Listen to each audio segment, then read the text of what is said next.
বিজয় দশমী উপলক্ষে আজ আমাদের থানাতে খাওয়া দাওয়ার আয়োজন করেছে আমাদের প্রিয় বড়বাবু মহাশয়। তো খুব সুন্দর আয়োজন করেছে। পকোড়া দেখি,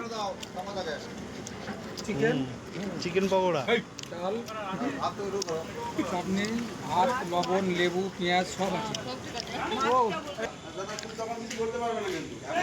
এই যে স্যালাড, এইসব রান্না কমপ্লিট হয়ে গেছে।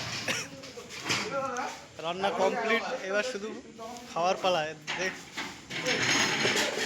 অসীম, তুমি কি ভাত খাবে না নাকি শুধু পকোড়া খেয়ে যাবে? আমার এইটুকুনি দিয়েছে। হ্যাঁ এইটুকুনি দিয়েছে। এইটুকুনি? আর কতটা খেয়েছো? আমার লাগবে না, আমি এক্ষুনি এসছি। এক্ষুনি এসছো? দিয়েছে। আপনি কি খাবেন? পকোড়া, চা, কফি?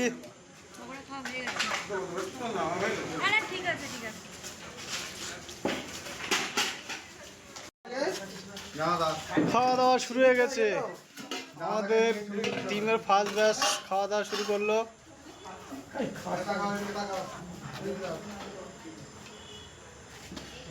চেয়ে নেবে যদি কারো কিছু লাগে।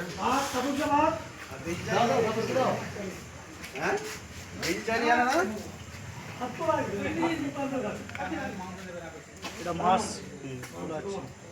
এখানে আছে মাংস, পটল, চিংড়ি আছে, ডাল, একটা ডাল আছে, স্যালাড,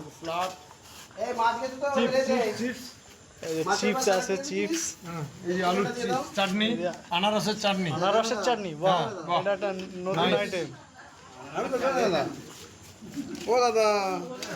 এই যে আমার স্টলে আছে, ভাত আছে, আলু পটল চিংড়ি আছে, স্যালাড আছে, ডাল আছে। কি লাগবে আপনার বলুন। এটা হচ্ছে আনারসের চাটনি, আনারস দিয়ে কাজু বাদাম দিয়ে চাটনি হয়েছে। এটা হচ্ছে কি মাছের কালিয়া, খুব সুন্দর বড় কাতলা মাছের।